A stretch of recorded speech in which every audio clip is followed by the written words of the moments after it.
बाबा तू हमेशा मेरे साथ रहे, बाबा तू हमेशा मेरे साथ रहे, मेरे सर पे सदा तेरा हाथ रहे, मेरे सर पे सदा तेरा हाथ रहे, जटाधारी तू हमेशा मेरे साथ रहे,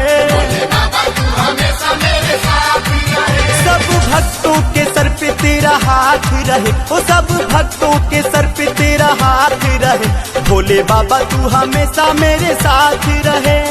बाबा तू हमेशा मेरे साथ रहे, भोले बाबा तू हमेशा मेरे साथ रहे,